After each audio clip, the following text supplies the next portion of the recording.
You know that feeling when the past walks right into your living room?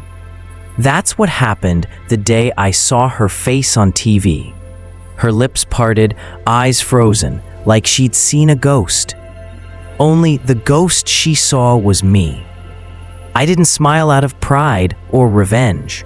I smiled because, for the first time in my life, I realized I didn't need her to recognize my worth. The world already had, but that moment, it didn't come easy. To understand it, you have to go back to the night she walked out of my life and the storm she left behind. My name is Ayan Malik. Back then, I was just an ordinary man trying to build an extraordinary life. I worked as a mechanic at a small garage on the edge of the city. 12 hours a day, 6 days a week. Grease under my nails, dust on my clothes, but dreams in my eyes. Every night, I'd come home to a one-room flat where the ceiling leaked when it rained. And yet, it was heaven, because she was there. Mira. She'd sit on the couch, sketching dresses on cheap paper, her pencil tapping against her lips. She wanted to be a fashion designer. Sometimes she'd look up and grin. Ayan, when I make it big, you're getting a lifetime supply of free clothes.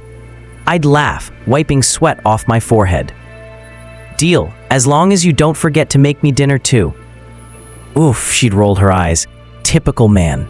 And we'd laugh until the light went out. We didn't have much, but we had each other. At least, I thought that was enough. Our love wasn't built on grand gestures. It was built on little things, shared teacups, late-night walks, and dreams whispered over cheap biryani. I remember one night, the city had a blackout. We sat on the rooftop, the whole world dark except for the stars. She said softly, Ayan, don't you ever wish for more? More? I smiled. I already have everything. She looked at me, almost sadly. No, I mean bigger things. A car that doesn't break down every week. A home that isn't one rent payment away from being gone. I reached for her hand. We'll get there, together. She nodded, but her silence felt heavier than the night air. Still, I didn't see the distance growing between us. I was too busy trying to build a future. I took extra shifts, fixed cars till my hands cracked. Every rupee I saved, I tucked away for the workshop I wanted to start someday. And every time I handed her my earnings, I told her, for us. She'd smile. But sometimes, her smile didn't reach her eyes. It started with small things. New perfume, a gold bracelet I hadn't seen before. Late returns from her design meetings. When I'd ask, she'd say, Ayan, if you trusted me, you wouldn't question everything. And I'd back down, because love makes you blind, but guilt makes you silent. Then one evening, she said something that stuck in my chest like a knife. Ayan, do you ever get tired of just surviving? I laughed, trying to lighten it. Surviving? Mira, we're living. She didn't laugh. She just looked away. The night she left is carved into my memory like a scar. It was raining, one of those relentless monsoon nights. The kind where thunder hides your tears. I'd worked late, fixing a client's car that wouldn't start. By the time I reached the cafe where we always met, my clothes were soaked. Through the glass, I saw her, sitting with a man in a suit so sharp it could cut the air. He had that look, the kind rich men wear, calm, confident, entitled. When I walked in, Mira froze. The man didn't even blink. He looked at me the way someone looks at a waiter who arrived late. Mira? I said softly. She stood up. Ayan, we need to talk. Her voice trembled, but not from guilt, from decision. I felt my heart sink. What's going on? She looked down. Ayan, I can't keep living like this. Every day feels like a struggle, and I'm tired. You think I'm not tired too? I said, trying to smile. But this, us, it's worth it. She shook her head. Rahil believes in my work. He's offered to help me start my own label. Rahil, the man beside her. He extended his hand casually. "Pleasure to meet you, Ian. I've heard so much about your resilience." Resilience. That word cut deeper than any insult. I didn't shake his hand. I just looked at Mira. "So that's it? You're leaving?" She hesitated. "I have to think about my future." "And I was never part of that, was I?" Her eyes watered. "You'll find someone who appreciates you, Aeon. You're a good man." The thunder roared outside. I laughed bitterly. "Good men don't win, right?" She whispered. "Good men survive." And then she walked out. I remember standing there, drenched, numb, empty. Even the rain couldn't wash that moment off me. The weeks after were a blur. I stopped eating, stopped talking. Work piled up. Clients complained. At night, I'd sit on the same rooftop we used to dream on, staring at the skyline that now looked like a stranger. I kept replaying her words. "I have to think about my future." Was I really that small? Is that temporary? One night, my friend Fareed came over. He looked at me, unshaven, lost, and said, "Aeon, stop punishing yourself for loving her." I stared at the floor. "She left because I wasn't enough." He shook his head. "No, she left because she couldn't see enough." Those words lit something in me. A tiny spark, the kind that starts quietly but can burn down whole worlds. The next morning, I went back to work. Not for money, for meaning. Every bolt I tightened, every car I fixed, I told myself, this is my path. If pain was all I had left, I'd turn it into purpose. I started studying after work, watching tutorials, reading about engine design, business management. Anything I could get my hands on. I even slept in the garage sometimes. People laughed. My boss said, "Ian, you'll burn yourself out." I replied quietly, "Maybe, but I'll burn brighter before I do." Months passed. I saved every rupee I could, bought tools, rented a tiny space, my own workshop. I called it AM Motors. It was nothing fancy. 2 lifts, 1 table fan, and dreams stacked higher than the ceiling. Customers came slowly at first, but word spreads fast when you care about your work. Then one day, an old man pulled up in a broken vintage Mercedes. He said, "If you can bring her back to life, son, you've got hands worth gold." I worked 3 nights straight. When I turned that ignition and the engine purred like a heartbeat, the man smiled. "Impressive," he said. "I'm Khalid Khan. I own K Auto Group.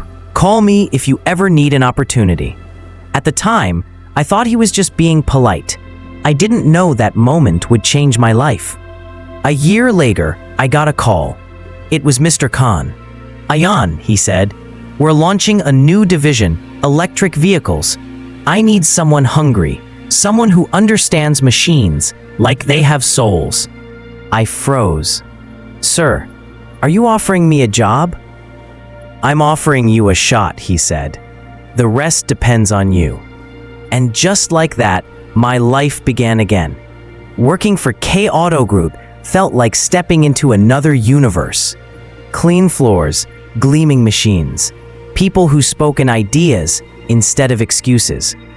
But the first day I walked into that glass building, I still had grease under my nails. Some stared. Some whispered. I ignored them. I wasn't there to fit in. I was there to earn my place. Mr. Miller, Khan treated me like a son. He'd say, "Ian, talent can open the door, but humility keeps you inside." So I learned. I listened. I failed 100 times. And each time I failed, I stayed late, fixing every mistake until the sun came up. 2 years later, I wasn't just fixing cars. I was designing them. My prototype, a hybrid sedan that could run on solar assist, caught the attention of investors. Khan called me into his office. He poured 2 cups of tea, looked me straight in the eye, and said, "Build your own company, Ian. I'll invest." I couldn't breathe. "Sir, You trust me that much?" He smiled. "No, I trust the fire I see in you." That's how Iron Motors was born. From heartbreak and hard work. Success didn't come overnight. It came in the form of endless nights, missed meals, and machines that refused to cooperate. There were moments I wanted to give up, but every time I felt weak, I remembered that rainy night, her voice saying, "I have to think about my future." So I made that my mission, to build a future so bright it could light the path of anyone who ever felt abandoned.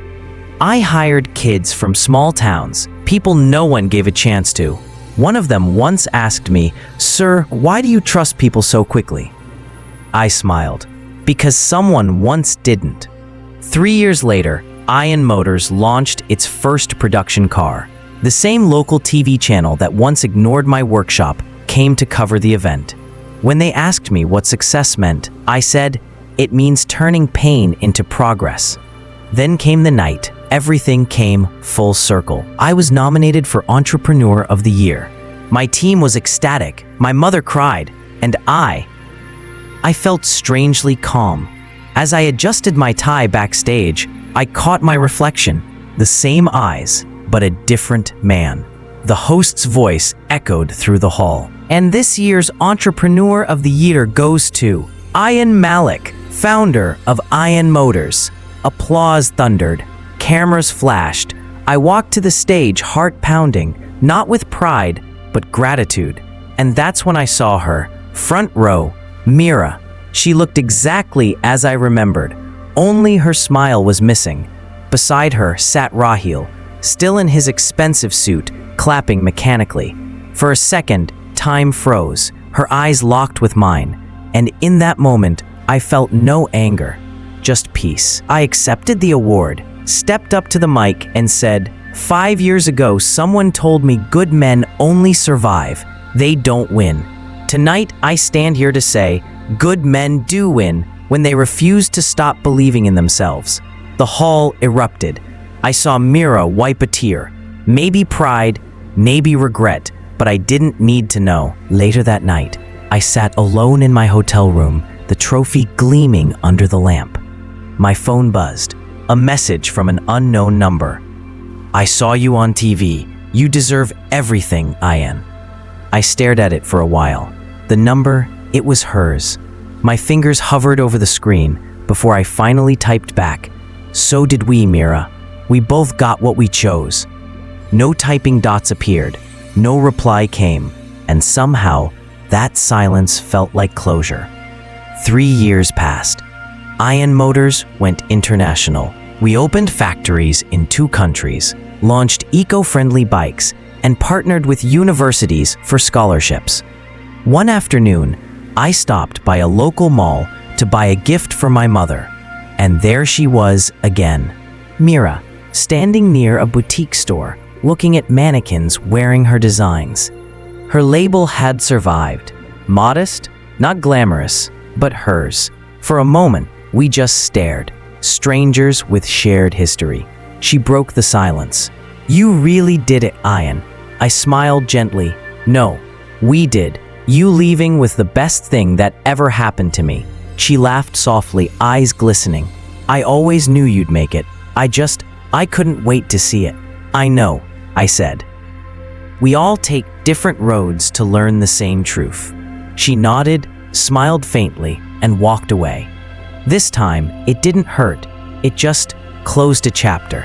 That night, I sat on my balcony, watching city lights blink like fireflies. It hit me that life doesn't always give you the ending you imagine, but it gives you the one you need. Pain had been my teacher, loss had been my fuel, and love, even the broken kind, had been my compass. Sometimes people walk away because they can't see your worth.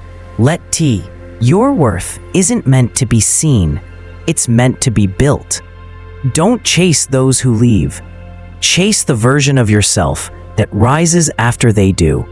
Because one day, when they finally see you again, you'll be too busy living the life they never believed you could.